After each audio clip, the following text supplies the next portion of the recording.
أعوذ بالله من الشيطان الرجيم بسم الله الرحمن الرحيم سورہ توبہ آیت نمبر 64۔ سورہ توبہ اس سے پچھلے درس میں ایک تو صدقات کے مستحق افراد کا ذکر تھا اور دوسرا منافقین کا تذکرہ تھا، جس میں وہ آپ صلی اللہ علیہ وسلم کو تکلیف دیتے تھے، ایسی باتیں کرتے جس کی وجہ سے آپ صلی اللہ علیہ وسلم کو تکلیف ہوتی۔ اللہ تعالیٰ نے فرمایا کہ والذین یؤذون رسول اللہ لہم عذاب علیم، جو اللہ تعالیٰ کی پاک پیغمبر کو تکلیف دیتے ہیں جو لوگ، ان کے لیے دردناک قسم کا عذاب ہے۔ ساتھ ہی فرمایا علم یعلموا انہ من یحادد اللہ ورسولہ، جو اللہ اور اللہ کے رسول کی مخالفت کرے فإن لہ نار جہنم خالدا فیہا، اس کی جہنم کی آگ ہے، وہ ہمیشہ رہیں گے اس میں۔ آج کی جو آیات ہیں اور درس یہ منافقین ہی کے متعلق ہے،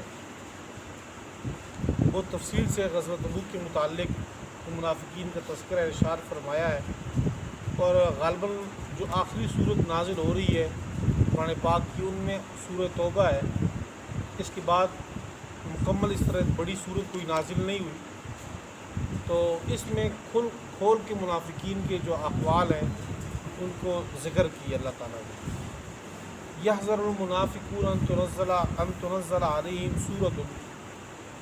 منافقین کی حالت کا ذکر کیا، کیونکہ یہ لوگ دل میں تو کفر رکھتے، زبان پہ صحابہ اور آپ صلی اللہ علیہ وسلم کے سامنے جا کر ایمان کا اظہار کرتے، تو دلوں کی وہ برائیاں آپس جو دلوں میں رکھی ہوئی تھی اس کے بارے میں وہ لوگ ڈرتے تھے کہ ایسا نہ ہو کہ آسمان سے کوئی صورت آئے، کوئی آیت آ جائے جس میں ہمارے حالات کی خبر آپ صلی اللہ علیہ وسلم کو دے دی جائے کہ یہ لوگ تو جھوٹے بہانے بنا رہے ہیں، فضول قسم کی گفتگو کرتے ہیں، استہزاء کرتے ہیں۔ تو وہ ڈرتے بھی تھے اس بات سے، کیونکہ اس سے پہلے واقعہ ہو چکا تھا کہ جس وقت منافقین نے آپس میں تدبیریں کی تھی کہ ہم لوگ عزت والے ہیں اور یہ مسلمان نعوذ باللہ ذلیل ہیں، ہم ان کو نکالیں گے جا کر مدینہ میں جا کے وہاں، تو وہ پھر اللہ تعالیٰ نے سورہ منافقون نازل کی اور وہ ساری کارروائی جو ان کی تھی اس کا ذکر کر دیا، وہ بالکل سامنے آ گئے۔ اب وہ ڈرتے تھے اس بات سے کہ ہم آپس میں کوئی ایسی بات کریں، کوئی میٹنگ کریں تو ہمارے حالات کی خبر اللہ تعالیٰ آپ صلی اللہ علیہ وسلم کو قرآن پاک میں دے نہ دے، یعنی باز نہیں آتے لیکن ڈرتے تھے اس بات سے۔ یحذر المنافقون، منافقین ڈرتے ہیں اس بات سے ان تنزل علیہم، یہ کہ نازل کی جائے ان کے اوپر کوئی صورت ان کے متعلق، تنبئہم، وہ صورت ان کے حالات کی اطلاع دے، بما فی قلوبہم، جو ان کے دلوں میں۔ قل، آپ کہہ دیجئے، استہزئوا، کرو مذاق، کرتے رہو آپ مذاق، ان اللہ مخرج ما تحذرون، بے شک اللہ تعالیٰ ظاہر کرنے والے ہیں وہ چیزیں جس چیز سے تم ڈرتے ہو۔ وَلَئِن سَأَلْتَهُمْ لَيَقُولُنَّ إِنَّمَا كُنَّا نَخُوضُ وَنَلْعَبُ، جب یہ لوگ آپس میں صحابہ کے آپس کی میٹنگ میں صحابہ کے بارے میں گفتگو کرتے تو مذاق بھی اڑاتے، ان کی برائیاں بھی کرتے، اور اس قسم کی گفتگو جیسے کہ غزوہ تبوک کے موقع پہ ابھی آگے آ رہا ہے تقریباً 2 رکوع کے بعد، کہ کچھ صحابہ ایسے تھے کہ ان کے پاس کچھ بھی نہیں ہے، آپ صلی اللہ علیہ وسلم نے کہا کہ جو کچھ آپ کے گھروں میں ہے ہو سکتا ہے اپنی بس میں وہ لا کے دے دیں اللہ کے راستے میں۔ تو ایک صحابی رسول نے وہ تھوڑی بہت کھجوریں صبح سے شام تک محنت مزدوری کی اس گرمی کے موسم میں، وہ کھجوریں اس کو ملی تو وہ لا کر آپ صلی اللہ علیہ وسلم کو دے دی، تو ان کے بارے میں انہوں نے کہنا شروع کر دی کہ جی یہ انگلی کٹا کے، جس طرح کہتے ہیں محاورہ، شہیدوں میں نام لکھوانا چاہتا ہے، اتنی کھجوروں کے ذریعے جو ہے نا یہ غزوہ تبوک میں جاتا ہے، وہاں لڑنا چاہتا ہے اور یہ جنت چاہتا ہے، تھوڑی سی کلو آدھا کلو کھجور کے بارے میں۔ ایک طرف اس کا استہزاء اڑایا،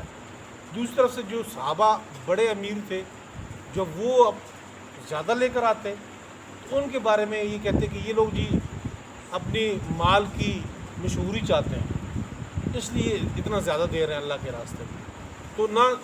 چھوٹے والے کو تھوڑا دیتے ہو، نہ ان کو چھوڑتے، نہ زیادہ والوں کو چھوڑتے، ان کے بارے میں گفتگو کرتے. اور جن کے پاس کچھ بھی نہیں تھا تو ان کے بارے میں کہتے کہ ہے تو ان کے پاس سواری ہے نہیں، سواری کے لیے اونٹ نہیں ہے، اور جا کر تبوک میں جو 1000 کلومیٹر دور ہے ادھر جا کر وہاں پہ لڑنا چاہتے ہیں. کھانے کو نہ گھر میں کچھ ہے نہ پاس میں کچھ ہے، تو اللہ کے راستے میں نکل کر گھر وہاں پہ غزوہ میں جانا چاہتے ہیں. تو یہ باتیں جب مخلص صحابہ تک پہنچتی، آپ صلی اللہ علیہ وسلم کی محفل میں کوئی بات کرتے کہ جی یہ لوگ تو ہمارے بارے میں ایسے گفتگو کرتے ہیں، تو جب ان کو بلا کر تحقیق کی جاتی تو وہ کہتے ان کننا نخوض و نلعب، ہم تو مذاق کر رہے تھے، گپ شپ تھی. تو وہ باتیں ان کو گپ شپ لگتی ہیں. اللہ فرماتے ہیں گپ شپ کی باتیں نہیں جو آپ اس طرح اپنے جان چھڑا دو کہ گپ شپ ہے. وَلَئِن سَأَلْتَهُمْ، اگر آپ ان سے پوچھیں، لَيَقُولُنَّ، تو البتہ ضرور بضرور یہ کہیں گے، اِنَّمَا كُنَّا نَخُوضُ وَنَلْعَبُ، بے شک ہم تو بات چیت کر رہے تھے، وَنَلْعَبُ، اور ہم مذاق کر رہے تھے، کھیل رہے تھے. قُلْ أَبِاللَّهِ وَآيَاتِهِ وَرَسُولِهِ كُنْتُمْ تَسْتَهْزِئُونَ، قل آپ کہہ دیجئے کیا اللہ کی آیات اور ورسول ہی، اللہ کا رسول آپ کو اس بات کے لیے ملا ہوا ہے کہ تم تستہزئون، کہ تم ان کا مذاق اڑاؤ. یعنی مذاق اڑانے کے لیے، گفتگو کرنے کے لیے، غیر محتاط گفتگو کرنے کے لیے آپ کو اللہ کا دین ہی ملا ہوا ہے،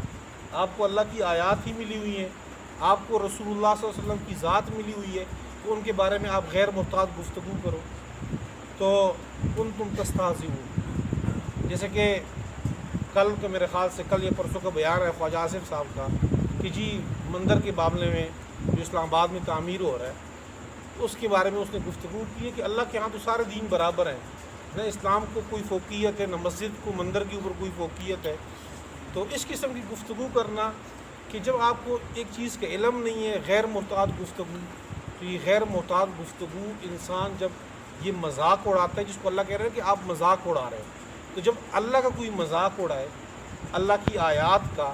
یا نبی کا کوئی مذاق اڑائے، تو یہ بندہ دائرہ اسلام سے نکل جاتا ہے. بندے کو پتہ ہی نہیں چلتا کہ ایسی گفتگو ہو جاتی ہے اس بندے سے کہ وہ بندہ کفر تک بندہ چلا جاتا ہے. اسی لیے بندے کو دینی معاملات کے اندر بندہ محتاط زبان استعمال کرے. لا تعتذروا قد کفرتم بعد ایمانکم، لا تعتذروا، تم کوئی عذر پیش نہ کرو، قد کفرتم بعد ایمانکم، تحقیق تم کافر ہو چکے ہو، بعد ایمانکم، ایمان ظاہر کرنے کے بعد. تم جو کلمہ پڑھتے ہو بظاہر منافقین کے متعلق، تم جو بظاہر کلمہ پڑھتے ہو، اس کے بعد جو تم اس قسم کی غیر محتاط گفتگو کرتے ہو جس میں استہزاء ہو، تو قد کفرتم، تم لوگ کافر ہو چکے ہو. ان نعفو عن طائفۃ منکم نعذب طائفۃ بانہم کانوا مجرمین، اگر ہم کسی جماعت کو معاف کر دیں تم میں سے تو نعذب طائفۃ، تو کسی جماعت کو ہم عذاب بھی دیں گے. یہ نہیں کہ اللہ تعالیٰ ہر جگہ معاف ہی کریں گے دنیا میں، بسا اوقات ایسا ہوگا کہ کسی جملے، کسی استہزاء پہ اللہ کا عذاب بھی آ جائے گا. بانہم کانوا مجرمین، بسبب اس کے کہ یہ لوگ مجرم ہیں. المنافقون والمنافقات بعضهم من بعض، منافقین مرد، والمنافقات، اور منافق عورتیں، بعضهم من بعض، یہ بعض آپس میں بعض ہے، یعنی سارے یہ ملے جلے ہیں، آپس میں ایک ہیں. یہ عربی کا محاورہ بعضهم من بعض استعمال ہوتا ہے کہ جب سب ایک جیسے ہوں. اللہ فرماتے ہیں یہ منافق مرد اور منافق عورتیں، یہ کردار میں، اعمال میں، اخلاق میں، یہ سارے ایک جیسے ہیں. یأمرون بالمنکر، یہ لوگ حکم دیتے ہیں منکرات کی، فحاشی کی، شرک کی، کفر کی، لوگوں کو حکم دیتے ہیں. وینہون عن المعروف، اچھی باتوں سے روکتے ہیں. ویقبضون ایدیہم، اور ایک صفت جو خصوصیت کے ساتھ اللہ نے ذکر کی ان کی، وہ یہ ہے کہ اپنے ہاتھ کو بند رکھتے ہیں، یعنی بخل کرتے ہیں. بخیل کے بارے میں اللہ تعالیٰ، اللہ کے نبی فرماتے ہیں کہ بخیل شخص اللہ سے بھی دور ہے، بخیل شخص اللہ کے رسول سے بھی دور ہے، اور بخیل شخص جنت سے بھی دور ہے. سخی شخص جو اللہ کے راستے میں سخاوت کرتا ہو، اس کا ہاتھ کھلا ہو، تو وہ اللہ کی قریب ہے، اللہ کے رسول کی اور جنت کی قریب ہے. ایک